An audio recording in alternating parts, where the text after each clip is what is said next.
بها أولئك ما كان لهم أن يدخلوها إلا خائفين لهم في الدنيا خزي ولهم في الآخرة عذاب عظيم صدق الله العظيم সম্মানিত মুসলিমেরা আমরা আল্লাহ শুকরিয়া জ্ঞাপন করছি যে আল্লাহ তাআলা আমাদেরকে সপ্তাহে আজও সপ্তাহে তাফসীর কোরআনের মজলিসে উপস্থিত হওয়ার তৌফিক দান করেছেন। আলহামদুলিল্লাহ। আজ আমি আপনাদের সঙ্গে সূরাতুল বাকারার 114তম আয়াত পাঠ করেছি। 114তম আয়াতটি সূরা বাকারার অতি গুরুত্বপূর্ণ। আমরা সংক্ষিপ্ত সময়ে এই আয়াতের তর্জমা এবং বর্তমান পরিস্থিতিকে সামনে রেখে এটা মোটামুটি তাফসীর করা এবং পরিবেশন। আয়াতে আল্লাহ বলেন ওমান আযলামু মিম্মান মানাআ মাসাজিদাল্লাহি আন ইউযকারা ফীহা ইসমুহু। অর্থাৎ ওই ব্যক্তির অপেক্ষা বড় জালেম আর কে হতে পারে যে ব্যক্তি আল্লাহর মসজিদ সমূহে তার নাম স্মরণ করা থেকে বারণ করে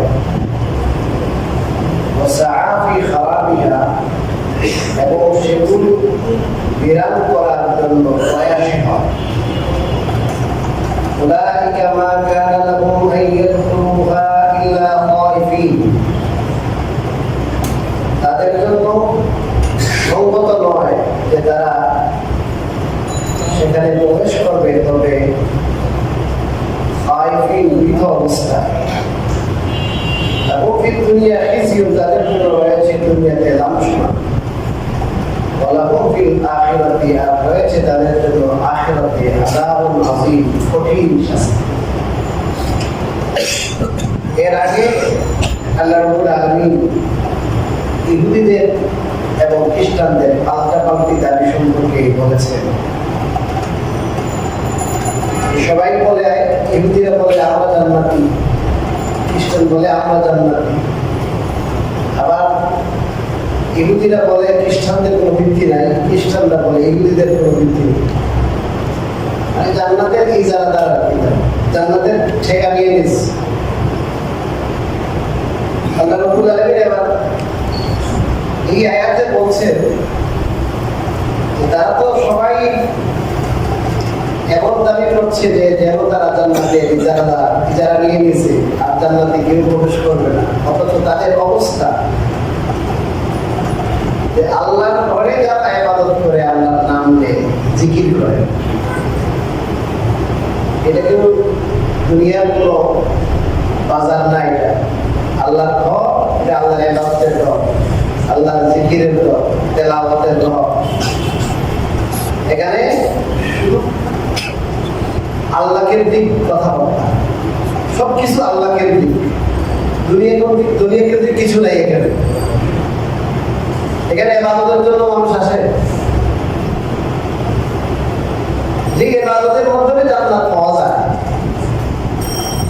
যে ইবাদতের মাধ্যমে আল্লাহর সন্তুষ্টি লাভ হয়। ইবাদত আর জান্নাত রিলেটেড, একটার সাথে আরেকটা নাকি? ইবাদতের মাধ্যমেই তো আল্লাহ জান্নাতে দিবে, যদিও ইবাদত করলেই জান্নাতে যাওয়া যাবে বিষয়টা এমন না। ইবাদত করলেই আমি জান্নাতের ভাগী হয়ে যাবো এমন না। ইবাদত করলে আল্লাহ নিজ অনুগ্রহ হয়ে জান্নাতে নেবেন। যেই মসজিদে ইবাদত হয়, আল্লাহর নাম নেওয়া হয়, ওই মসজিদে তারা মানুষকে আল্লাহর জিকির করতে দেয় না, আল্লাহর নাম নিতে দেয় না, ইবাদত করতে দেয় না, বারণ করে, বাধা দেয়। এরা আবার কোন ধরনের জান্নাতের জায়গা দিল? কথা হচ্ছে এর আগের আয়াতে যে ইহুদি এবং খ্রিস্টানদের যে দাবি দাওয়া ছিল, এই দাবি দাওয়াকে নাকচ করার জন্য আল্লাহ এই আয়াত নাযিল করেছেন।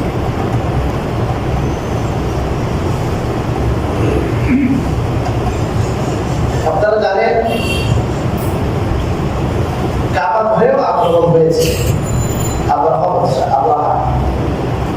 বাদশাহ কাবা করে আক্রমণ করছে না? এর আগে বাইতুল মুকাদ্দাস, বর্তমানে ফিলিস্তিন বাইতুল মুকাদ্দাস, সেই বাইতুল মুকাদ্দাসও বারবার আক্রমণ হয়েছে। ইয়াহইয়া আলাইহিস সালাতু ওয়াস সালাম একজন আল্লাহর নবী, জলিলুল কদর নবী ছিলেন। এনাকে ইহুদিরা নির্মমভাবে হত্যা করে। পাল্টা প্রতিশোধ হিসাবে খ্রিস্টানরা ইহুদিদের যে পবিত্র ভূমি ছিল, পবিত্র জায়গা ছিল, মসজিদ ছিল বাইতুল মুকাদ্দাস, সেই বাইতুল মুকাদ্দাসে প্রচন্ডভাবে আক্রমণ করে, ধ্বংসযজ্ঞ চালায়, ওয়াল সব ভেঙে ফেলে। একটা বিরাট উজাড় করে ফেলছে ওই মূর্তি বাইতুল মুকাদ্দাস, এবং ওখানে আল্লাহর কিতাব তাওরাতকে তারা পড়ে গেছে। অনেক মানুষও হত্যা করেছে। এইভাবে আপনার ইহুদিদের কি খতম করে দিছে। এই কাজ করেছে কারা? এই কাজ করেছে খ্রিস্টানরা। ইহুদিদেরকে একবার খতম করে দিচ্ছে। তার পরবর্তীতে আল্লাহ রাব্বুল আলামিনের মেহেরবানি হয়েছে, দীর্ঘদিন পর্যন্ত আমাদের রাসূলুল্লাহ সাল্লাল্লাহু আলাইহি ওয়াসাল্লাম পর্যন্ত তৈরি হয়েছিল। এটা একটা বিরাট ভূমি ছিল বাইতুল মুকাদ্দাস। আজকে যে ইহুদিরা লাফালাফি করে, এরা এদের ভূমি, এদের ভূমি, এদের ভূমি, রাসূল কারীমের জামানা পর্যন্ত ওই ভূমি ছিল বিরাট। রাসূলুল্লাহ সাল্লাল্লাহু আলাইহি ওয়াসাল্লামের পরবর্তীতে হযরত ওমর ইবনে খাত্তাব রাদিয়াল্লাহু তাআলার জামানায় যখন এই ইরাক, সিরিয়া এগুলা বিজিত হলো, তখন আবার ওমর রাদিয়াল্লাহু তাআলার নির্দেশ ক্রমে ওই মসজিদ আবাদ হয়, পুনর্নির্মাণ হয়। এটা কিসে বলেন? মুসলমানরা ওমর ইবনে খাত্তাব রাদিয়াল্লাহু তাআলার জামানায় পুনর্নির্মাণ করেছে, এবং দীর্ঘদিন পর্যন্ত সেখানে মুসলমানরাই ইবাদত বন্দেগী করতেন। কিন্তু আবার পর্যায়ক্রমে, পালাক্রমে অর্ধ শতাব্দীর জন্য, 50 বছরের জন্য ওটা আবার ওদের দখলে চলে যায় খ্রিস্টানদের। এরপরে বাদশাহ সুলতান আপনার গিয়েছিলেন সালাউদ্দিন আইয়ুবী। এই সালাউদ্দিন আইয়ুবী রাহিমাহুল্লাহ অনেক কাজ করেছেন। এর মধ্যে একটা বড় কাজ ছিল, ওইটা আমাদের হাত থেকে আবার উদ্ধার করেছে সালাউদ্দিন আইয়ুবী রাহিমাহুল্লাহ। যাই হোক, ওই ইতিহাস অনেক লম্বা ইতিহাস। আসলে এই ঘরের মধ্যে আল্লাহ তাআলা আসলে কি রেখেছেন, এটা লম্বা ইতিহাস। জবরদখল করে কেউ এটাতে আক্রমণ চালায়, আবার উদ্ধার হয়, এইভাবে আজ যে অবস্থায় আছে সেখানে মসজিদের ভিতরে আক্রমণ হয়। মুসলমানরা যখন নামাজে যায়, নামাজরত অবস্থায় গুলি করেছে, ভোট দিয়ে লাথি মেরেছে, আপনারা দেখেছেন সেই কথা বাইতুল মুকাদ্দাস। আল্লাহ বলেন, এর চেয়ে বড় জালেমা কি হতে পারে যে আল্লাহর পরে আল্লাহর নাম নিতে কি দেয়, বাধা দেয়। ওদের কথা কি বলবো, খ্রিস্টানদের কথা, আপনার ইহুদিদের কথা কি বলবো। বাংলাদেশে আজকে ইহুদিদের মতো একটা ঘটনা ঘটে গেছে বাংলাদেশে রিসেন্টলি।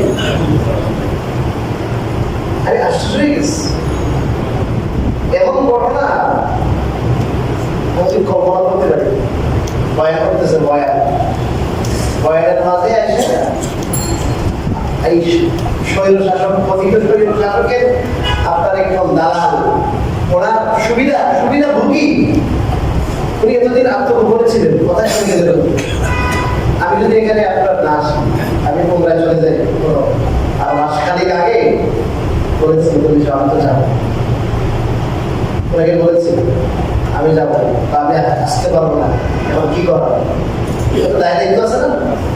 আপনি চলে গেলেন, ভাবলেন, বয়ান করলেন, সরকার বলেছে আপনি তাড়াতাড়ি আসেন, আপনি তো আসেন নাই। হুট করে তারপরে সরকার রীতিমতো একদম ভারপ্রাপ্ত খতিব করেছেন, উনি বয়ান করতেছেন, হঠাৎ করে এসে উনি ওনার ক্যাডার গল্পের লইয়া একসঙ্গে উপস্থিত হয়ে ওই নামাজ পড়াতে। এরপরে হলো কি, সেখানে আপনার মুসল্লিদেরকে মাইপিট করার জন্য আপনার মসজিদের আজকে তোমার বাবার সম্পত্তি দেখেন, মসজিদের জিনিসপত্র, মসজিদের ভিতরে জুতা দ্বারা মুসল্লিদেরকে পিটানো হয়েছে, মসজিদের ভিতরে লাথি দেওয়া হয়েছে, মসজিদের জিনিসপত্র অর্থের সম্পত্তি এগুলো নষ্ট করা হয়েছে। এগুলো এর চেয়ে বড় জালেম কেউ হতে পারে না। আমি বর্তমান সরকারকে বলবো অবিলম্বে ওনাকে গ্রেফতার করা হোক। এই কমিটি কে বলেছে তাকে, এই রাইট তাকে কে দিয়েছে? সেই কমিটি উপাধি দিয়ে দিল। আমাদের ওনাদের কেন আল্লামা বাবুদ্দিন সহ তীব্র সেটা নিন্দা জানাইছেন এবং সেটা পত্রিকায় এসেছে, আপনারা দেখেছেন, বিবৃতি দিয়েছেন। এটা তার একার বক্তব্য ছিল। আর আমাদের এই সাদা জামায় তার করানোর চেষ্টা করেছে। সব সময় কিন্তু ডান বাম আছে, সব সময় ছিল, হক বাতিল ছিল, হক বাতিল ছিল। আল্লাহ তাআলা আপনাদের চুপ দিয়েছেন, জ্ঞান দিয়েছেন, বিবেক দিয়েছেন, বুদ্ধি দিয়েছেন, প্রতারিত হবেন না। অত্যন্ত দুঃখজনক। সম্মান একটা বিষয় আছে, আত্মসম্মান, আত্মমর্যাদাও একটা বিষয় আছে। আমাকে একজন চাচ্ছে আমি কেন আসবো? মানুষের যেখানে পালায় পালায় বেড়াইতেছে। আপনার বিচারপতি ছিল সুপ্রিম কোর্টে, এরা পর্যন্ত বাদ পাইতেছে না, এদেরকে মানুষ বের ফেলতেছে। এই জন্য আমি বলবো ওনাকে দ্রুত আইনের আওতায় আনা হোক এবং যারা মুসলিমদের আক্রমণ করেছে, এবং সবচেয়ে বড় কথা হলো আল্লাহ তার ঘরে মর্যাদা হানি করেছে, এদেরকে এমন উচিত বিচার করবেন যেটা কিয়ামত পর্যন্ত শিক্ষণীয় হয়ে যায়। আর জীবনে কোথাও বাংলাদেশে কোন মসজিদে যেন এই ধরনের আচরণ কেউ করার দুঃসাহস দেখাতে না পারে। আপনারা রাজি আছেন তো? আমরা এই ছোট মসজিদ থেকে, আমরা এই ছোট হলেও আপনাদের যেভাবে আপনার আমলে বাদতের দ্বারা এটাকে আবাদ করে রেখেছেন, আমরা এই জায়গা থেকে দাবি জানাই সরকারের কাছে খুব দ্রুত আরো আগে ওনাকে গ্রেফতার করা করেছেন, আরো আগে। কেন কেন ওনাকে গ্রেফতার করেন? তাকে গ্রেফতার করে আইনের আওতায় আনেন এবং তার সহযোগী কারা, তাকে যারা এখানে লিড দিচ্ছিল, এই যে এখানে আসছে, এখানে কিন্তু তাকে একটা সাহস জুগিয়েছে, কেউ আছে বলে এই সমস্ত তার পিছিয়ে যারা যারা আছে এদেরকেও বের করতে হবে, বের করে এদেরকে বিচারের আওতায় আনতে হবে। আর না হয় আল্লাহর ঘরে যেখানে কোনো দান দাম নাই, এখানে কোনো দম নাই, সমস্ত মানুষ আল্লাহ ধরে আসতে পারে, এসে ইবাদত করতে পারে। এখানে আপনার একটু মানব কিসের আসামি সহ নামাজ পড়তে গেলে এখানে আল্লাহর ঘরের ভিতরে আপনি বিচার করতে পারেন। এই জায়গায় এসে এইভাবে আপনার বাংলাদেশের ইতিহাসে কোথাও নাই। এগুলো ইহুদিরা করতে পারে, ইহুদিরা ফিরিতে পারে, ইহুদিরা বলি করতে পারে, ইহুদিরা আপনার জুতা দিয়ে আপনার মুসলিমদেরকে আঘাত করতে পারে, কোন মুসলমান তো সেটা করতে পারে। রাসূল কারীম সাল্লাল্লাহু আলাইহি ওয়াসাল্লাম বলেছেন 15টা কথা রাসূল বলেছেন, 15টা। এই 15টা তীর যদি দেখা যায় তাহলে বলেছেন তোমাদের পরীক্ষা মুসিবত সামনে কিয়ামত সন্নিকট। এর মধ্যে একটা হলো ওয়াতাবাতিল আসওয়াত ফিল মাসাজিদ। মসজিদের মধ্যে যদি হইহুল্লা হয়, আওয়াজ, বড় আওয়াজ হয়, দেখবেন অনেক জায়গায় মাতবরের অভাব নাই। মসজিদে শুক্রবারে, মসজিদের 6 দিন করে খবর নাই, শুক্রবারে মসজিদে আসে মসজিদের বিষয়, গ্রামের বিষয়, পঞ্চায়েতের বিষয় নিয়ে মসজিদে কি করে, সালাম পরামর্শ করে। এই যে এখন হয়ে গেছে, এবং আওয়াজ একজন একটা বলে আরেকজন রাখো তুমি, এরকম করতে করতে ভিতরে যারা আওয়াজ পড়ে, আলহামদুলিল্লাহ আপনাদেরকে আমি ধন্যবাদ জানাই। এই মসজিদে এগুলো দেখে নেই কেন, কখনো দেখে নেই, আমরা আশা করি কখনো দেখবো না। অনেক জায়গায় কিন্তু আমরা দেখেছি, আপনারা দেখছেন কিনা জানি না, দেখবেন মসজিদের মধ্যে মুরব্বীদের অভাব নাই, মসজিদের মধ্যে সব হাঙ্গামা ট্যান্ডামা এগুলো হয়, মসজিদে কিন্তু হাতাহাতি হয়, মসজিদে আওয়াজ করা যাবে না, মসজিদে আওয়াজ করা যাবে না, উচ্চস্বরে কথা বলা যাবে না মসজিদে। এবং কি হাদিস শরীফে আছে, রাসূল কারীম সাল্লাল্লাহু আলাইহি ওয়াসাল্লাম বলেছেন ইয়াকুম ওয়াইশাতিল আসওয়া, ইয়াকুম ওয়াইশাতিল আসওয়া, খবরদার তোমরা নিজেদেরকে মসজিদের মধ্যে, বাজারে যেমন হইহুল্লা হয়, চিৎকার হয়, এগুলো থেকে নিজেকে রক্ষা করো। বাজারে যেমন হইহুল্লা, বাজারে চিল্লাচিল্লি হয়, এই মসজিদ বাজার না, বাজার না মসজিদ, মসজিদে চিল্লাচিল্লি করা যাবে না, মসজিদে জোরে কথা বলা যাবে না, অপ্রয়োজনীয় দুনিয়াবি কথাবার্তা সব দুইটা কথা বলা যায় আছে, একবারে কি হারাম দুনিয়াবি কথাবার্তা বলা এই না।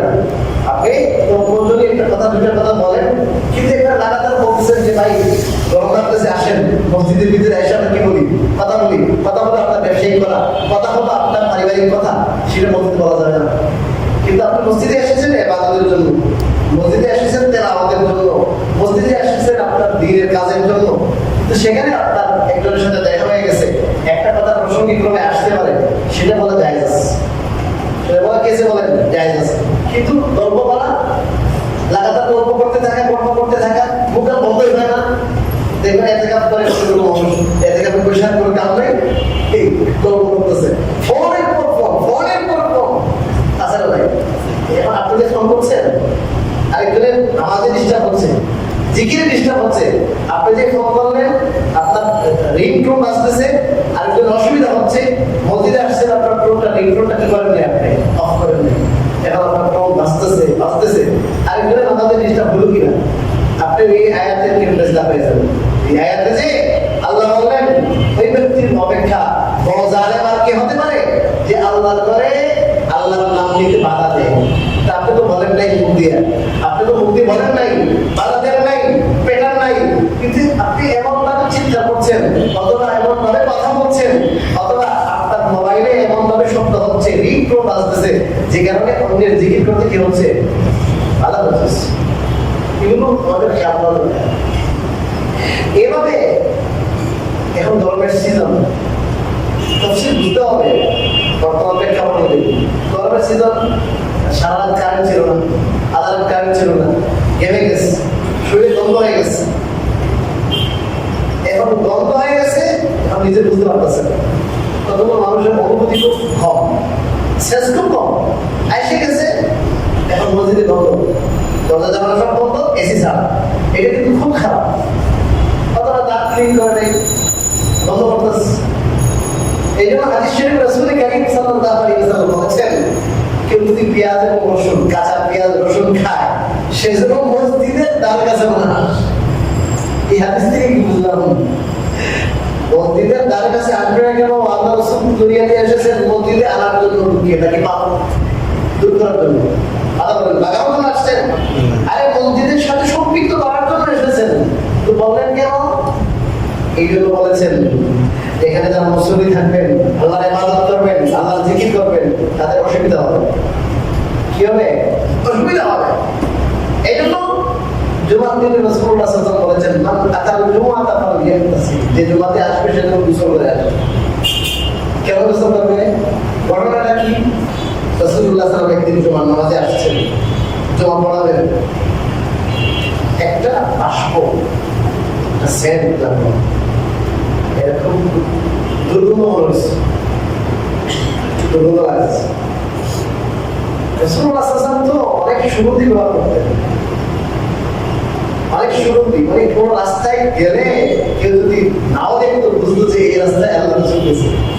তার গ্রামের মধ্যেও বেশি আন্দোলন থেকে আবার তীব্র কিছু গ্রাম ছিল, সবসময় আবার ব্যবহার করতে রাখতেন। বুঝলেন যে আসলে এরা যে আসছে কাজ কাম থেকে, এই সময় মানুষ খুব ধনী ছিলেন না, গরিব ছিলেন, যার যার কাজ যার যার করতেন, গরম ছিল, আর পোশাকগুলো ছিল পশমের বেশিরভাগ, এমনের থেকে আসতো, বাইরের থেকে কোনো পাতলা পাতলা কাপড় আসতো, ওগুলো প্রায় করার টেবিলিটি ছিল না, কথা হচ্ছে। তখন নিজের কাজ নিজেই করতে হতো, আবার পোশাক ছিল কি মোটা কাপড়ের পোশাক,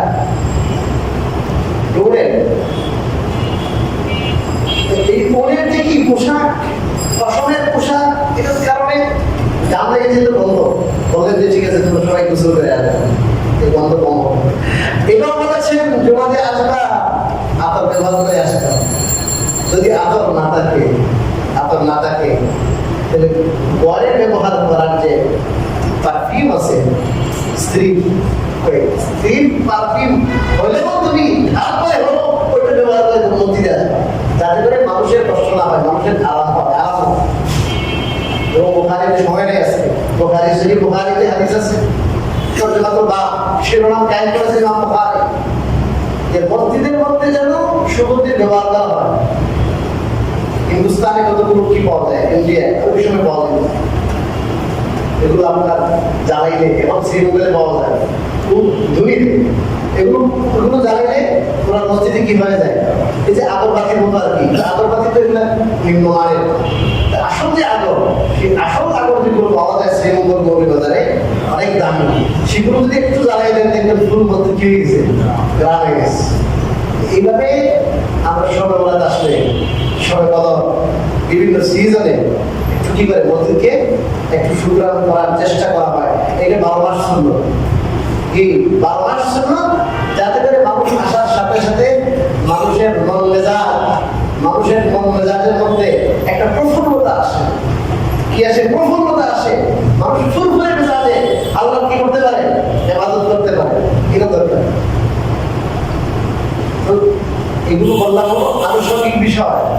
এমন কিছু আচরণ আছে যে আচরণগুলো ঐচ্ছিক না, খেয়ালের অভাবে, কিসের অভাবে? খেয়ালের অভাবে আমরা করে থাকি। ওগুলো কিন্তু মানুষকে ইবাদত করতে, জিকির তেলাওয়াত করতে বাধা দেয়। এগুলো কিন্তু কতগুলো বিষয় বাধাদানকারী, যেগুলো হলো কার্যত, এগুলো মৌখিক না।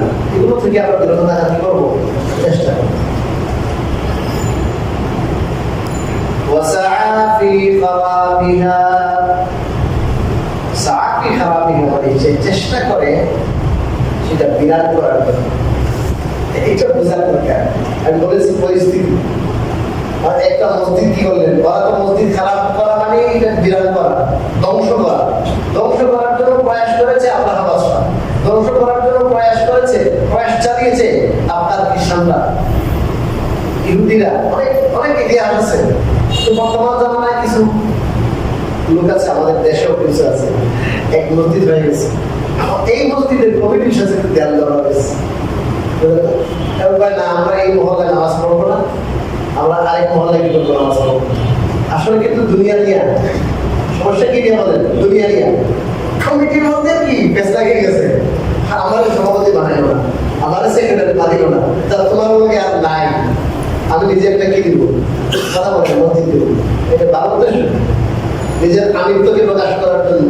এখন যায় ওই মসজিদ প্রতিষ্ঠা করার পরে চিন্তা করে এইটার থেকে মুসল্লি কেমনি কমানো যায়, কি করে এটার থেকে পুরাতন যেটা ছিল ওটার থেকে মসজিদ কেমনি কমানো যায় এই চিন্তা করে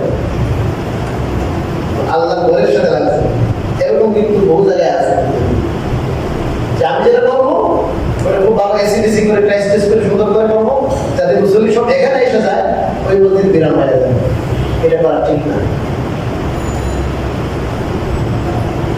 জনমানুষের কল্যাণে যে ঠিক আছে এখানে একটা মসজিদ হওয়া দরকার,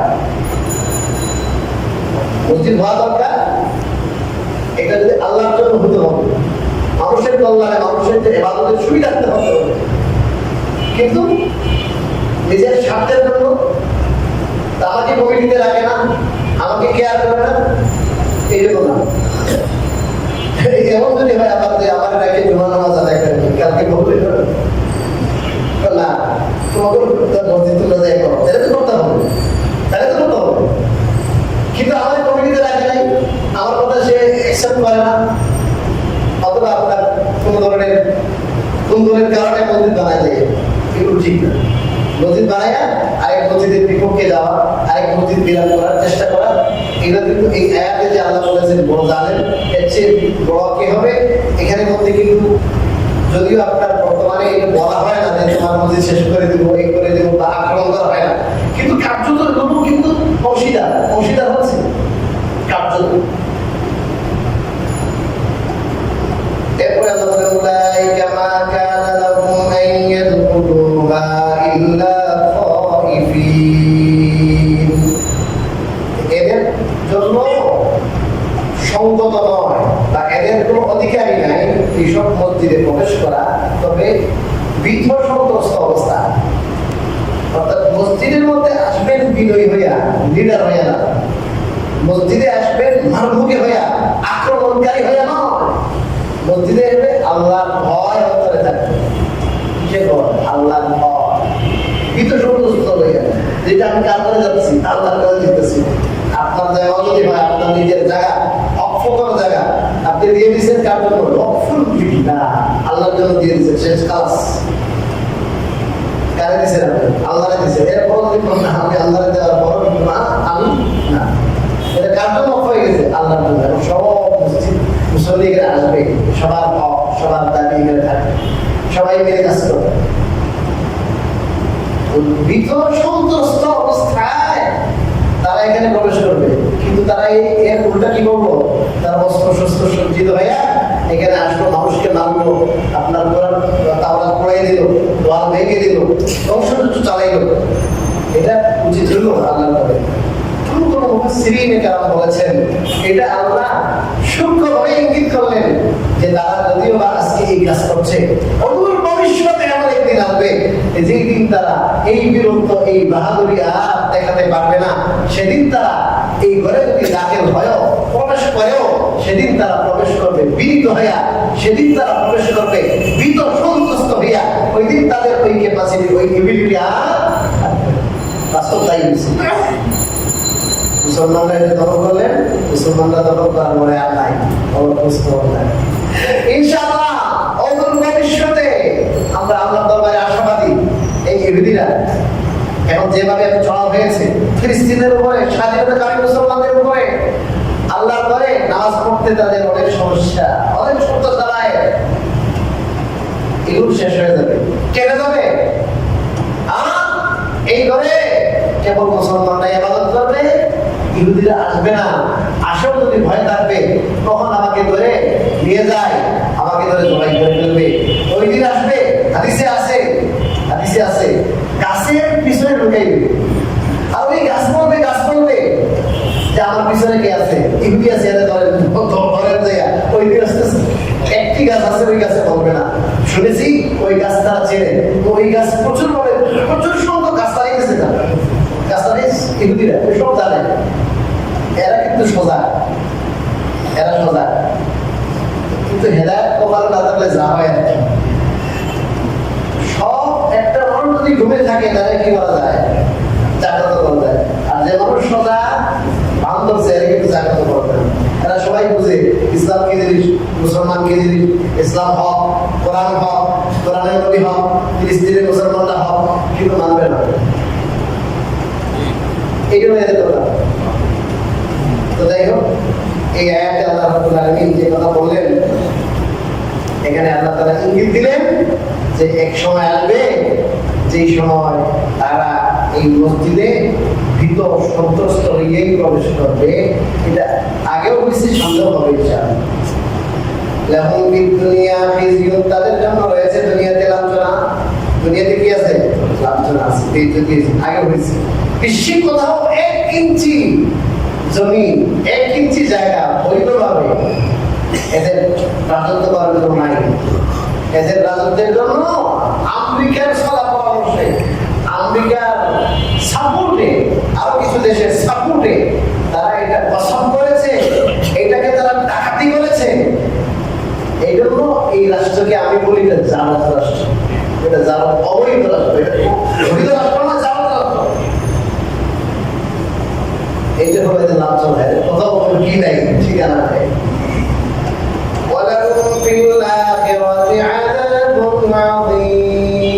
আর তাদের জন্য রয়েছে আখিরাতে মহাশাস্তি। সরকারের কাছে তো দাবি জানাইলাম শাস্তি দেওয়ার জন্য। আপনি যদি শাস্তি না দেন, যারা এই কাণ্ড আজকে ঘটিয়েছে, আল্লাহ বললেন দুনিয়াতে তাদের কি হবে? লাঞ্ছনা হবে। আখিরাতে কি হবে? মহাশাস্তি হবে। এখনো সময় আছে, তওবা করার কি আছে? সমস্ত মানুষের সামনে যায় কি বলেন? ক্ষমা চান, বাইতুল মুকাররমে যান, যা বলেন আমি অমুক, আমার ভুল হয়ে গেছে। আল্লাহর ঘরে সম্মানকে আমি প্রজ্বলিত করেছি, সম্মান হানি করেছি। সারা দেশের মানুষের কাছে, আল্লাহর কাছে মাপ চাই। সারা দেশের মানুষ, সমস্ত মুসলমানরা কষ্ট পেয়েছেন। মুসলমানদের যে আপনার কলিজা আঘাত লেগেছে, প্রত্যেক মুসলমানদের অন্তরে আল্লাহর ঘরের মায়া আছে না? সবার কাছে নিঃশর্ত ক্ষমা চান। তাইলে হয়তো এই আল্লাহ যে কথা বলেছেন, পরিষ্কার কথা, দুনিয়া লাঞ্ছনা আখিরাতের শাস্তি, এটা থেকে বাঁচতে হয়তো পারে। এখনো কি আছে? সময় আছে। আমরা আপনার জানাবো, আহ্বান করবো যে আপনি আল্লাহর কাছে ক্ষমা চান। আর এই যে জেলাকারা ছিল, এই সমস্ত এরা আসলে কিন্তু হুজুরি বাঙালি তো আমরা হুজুর এবং গালি আমাকে আমাদের ব্যবহার করতেছে, আমি কার আহ্বানে আসলাম, কোথায় ব্যবহার হইলাম, এটা তো জানতে হবে। তো আর আমাকে আপনি তো ব্যবহার করবে, আমি কোথায় ব্যবহৃত হচ্ছি, যে এই যে বললো আজকে তুমি পালাই না, তুমি তার পিছিয়ে পিছিয়ে তুমি লাভাই না, কেউ লাভাই না, আল্লাহ ঘরে কার হয়ে লাগাইছে, এটা আল্লাহ রেখে নিশ্চয় চলে গেছে না। আল্লাহ তাকে ভয় করা দরকার, মহাশাস্ত্রে বলে আল্লাহ বলেছেন। আল্লাহ রাব্বুল আলামিন আমাদের এই সমস্ত কাণ্ড থেকে হেফাজত করুন, আমাদের দেশকে হেফাজত করুন, আমাদের সমস্ত